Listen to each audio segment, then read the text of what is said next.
How you doing? Welcome back to Secondhand Overland. I'm your host, Matt Kester. Today we are back in the garage with the Disco one more time, and this time we are replacing the front springs. Not just the front springs, because we have to take the shocks out to do this job. This is also a good tutorial on just how to get the shocks out, so we'll go through that first. Now, I've already done the passenger side. I'm doing the driver's side now, and that's because the driver's side is the harder side, just because we're gonna have to take the airbox out. Now, I say driver's side, but of course, some of you in other parts of the world, this may be the passenger side, so I'm just gonna call this the port side. Now, for this one, I have found that you probably are gonna need a set of spring compressors, so if you need those, go ahead and click the link in the description below. Also, any of the other tools that we're gonna be using today, plus the springs themselves, will be listed in the description below for you to check out online and purchase if you'd like. Just know that if you buy through one of these links, it's a good way to support the channel. So even if you go to this site and don't buy the springs, if you buy something else, we'll still get a cut of that for a certain period of time. So if you were already gonna go to Amazon and do some shopping this week, click that link in the description below. We'll get some credit and that'll help this channel build some funds up so we can start doing more projects. It's an easy way to support the channel, doing something you're already gonna do. Without any further ado, I've got it jacked up, I've got the wheels off. The frame is blocked on 6-ton jack stands just behind the wheel well in the front. One thing I did notice when we were first setting things up is that the drive line at full droop will touch the front sway bar. It kind of acts as a limiter. I can't get the springs open any further, so I'm just gonna go ahead and use the spring compressors I have. The ones you're gonna see here probably aren't your best bet. They're ones that are left over from when I did a job on the Toyota. They are way too long for what I need. I could probably get away with a set that's probably 4 inches shorter. Without any further ado, we're gonna get into it, all right? At this point, we're going to start by taking the top of the airbox off. Simply undo the clips. Use a set of needle nose pliers to pull the tab out and remove the sensor connection. Go ahead and lift the top off. Then disconnect it from the mass airflow sensor tube. Then you're going to take a screwdriver, pull the hose clamp, pull that mass airflow sensor tube out. At that point, you should have unfettered access to the nut on the top of the shock and the 2 nuts sitting inboard on the shock tower. Okay, so I'm down here on the bottom end after I took that airbox off the top. I just kind of wanted to show you that to get it out of the way. You could do it later after you did the bottom. It was just easier for me. The first thing you're gonna see is you're gonna need to take the shock out. Now to do that, I have enlisted the help of a 19mm flex head ratchet. It's gonna make it a lot easier if you use a flex head instead of a regular ratchet, but that's the nut we're gonna need. Now I just replaced these shocks a month or 2 ago, so the nut shouldn't be too tight on to the bottom of the post on the bottom of the shock, but if they are kind of tight on yours, you're gonna need like a crescent wrench to hang on to the bottom of that shock, or be careful because if it's an older shock, it's liable to break off and then you're gonna need to replace the shock. So older shocks, I'd have a shock on hand when I was doing this just in case, like replace the springs and the shocks at the same time. If you've recently replaced the shocks and they're still fresh, I wouldn't worry too much about it. So I'm gonna go ahead and spin that one off. It's really important to note the way that they go back in there. See this skinnier one and the wider one? The skinnier one's gonna go back in facing up. The wider one will be on the bottom with the bolt holding it up, okay? So just kind of set those somewhere safe so you remember that. Let's just go ahead and disconnect this ABS sensor so it's out of the way. Okay, just pull that out of the way, disconnect it, it's no big deal. Now we can get in here a little easier and not have to worry about breaking a bunch of old Rover connections. Now I'm just using the 19mm. I'm gonna set my head flex up a little bit.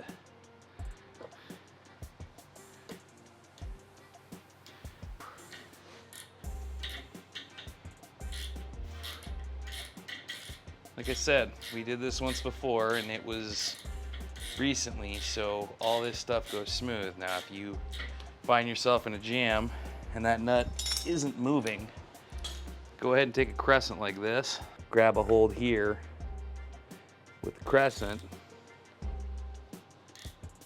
That'll keep that shock from spinning theoretically if you do it right, or you can find somebody with an extra hand down there if they can get their fingers in the shock tube and grab onto it.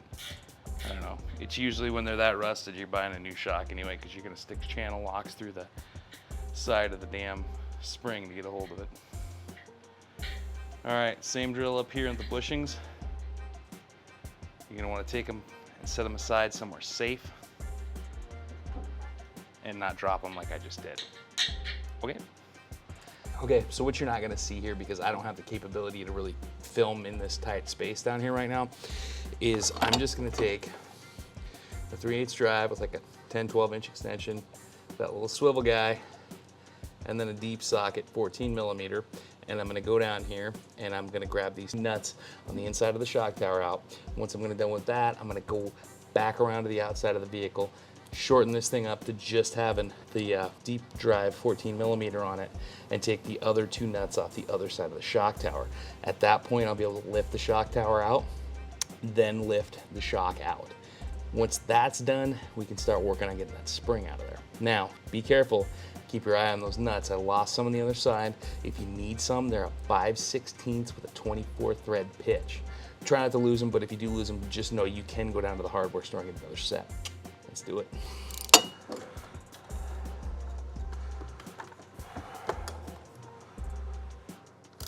Now, you probably could do this without the swivel on it.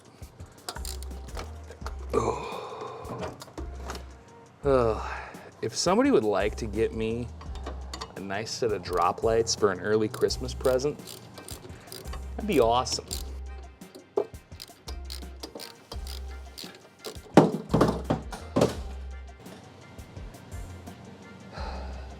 Drop lights. All right, I'm gonna finish this in the dark and then we'll see you downstairs. Now, before you go too far, here's one of those pro tips that's gonna save you some heartache. Take 2 of those nuts that you just had, that just came out of everything. Don't drop them, but take 2 of them, go ahead, spin them all the way down right here. Trust me, you'll thank me for this trick later, or you won't, I don't know. Just do them on the crisscross side, it doesn't matter which, just make sure they're exactly opposite of each other. This is gonna save you the trouble of having to use your third hand to try to get this spring back in and have The shock tower turret securing ring go back in right. All right, let's get that guy out of there. Kind of a mess down in there. And that is leftover seepage from when we had the power steering leak. I think we still have some of a leak going on, but let's just clean it up a little bit so we'll be able to get in there, get our 17 millimeters on it. And then I'll deal with that plate when we pull it off. In hindsight, in light of the fact that we're going to be using spring compressors, I'm not sure if this next step is completely necessary, but if you do want to do what we're doing here, I'm taking a 17 millimeter flex head and just a regular 17 millimeter spanometer on the bottom and pulling the 2 bolts that keep the spring retention plate on the bottom of the spring attached to the axle.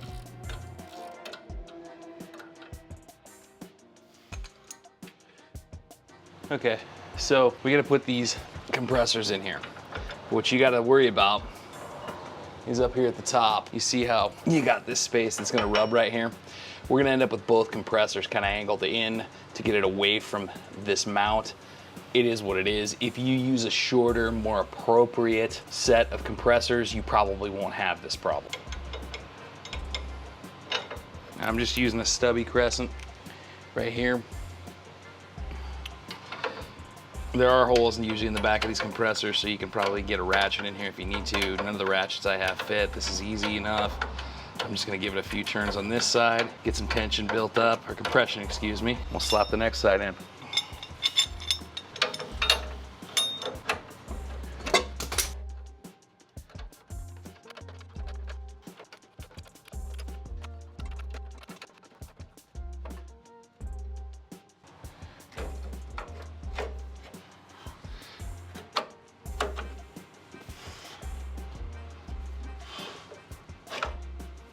All right, so we got the spring out. It's sitting here in the compressors. I'm gonna use my wrench. I'm gonna slowly start loosening these up. Just be careful when you got a spring in compression like this, because if it loses compression quick, things can fly. So just go slow, be careful, okay? Just slowly back it off and back it off even. Take a couple turns off of one side, go to the other side, take a couple turns, work your way out. I don't have a lot of compression in this spring right now, but if I was messing with something like the McPherson struts in the front of our 4Runner, this thing would be really, really tight and preloaded with a lot of compression. So if things suddenly let go, they tend to fly, okay?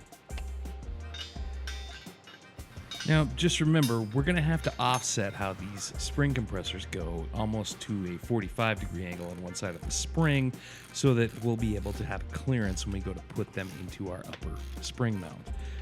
If you're using shorter compressors, you might not have to worry about this, but because the compressors we're using are so long, there's no way we're going to be able to get this spring in there without the threaded end of the compressor making contact with the upper spring mount unless we try to bring them closer together.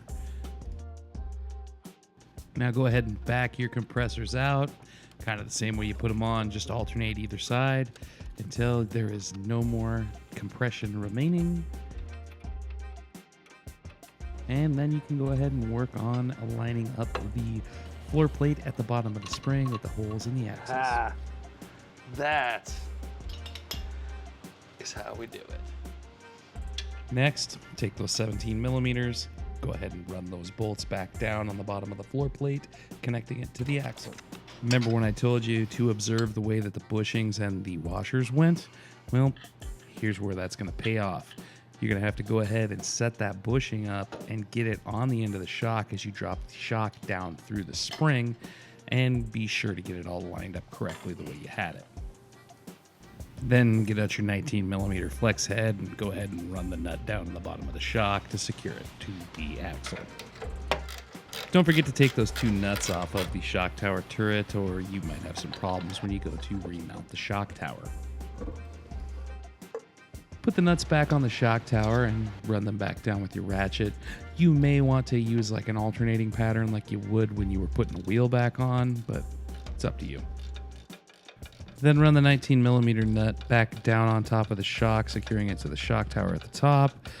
Then put the airbox back together in reverse order of the way you took it off, and you'll be done. So that's it. I'm gonna put the wheel back on, tighten it down, set it down on the ground, and well, we're going out tomorrow. We'll find out how she goes. Till next time, I'm Matt Kester. You can find me on Facebook and Instagram at Frugal Explorer Dad. Check out the channel, Secondhand Overland. We're on all the major important social media. And if you want to support the show, go to our website, www.secondhandoverland.net. Buy some shirt, buy some merch. Till next time, be good.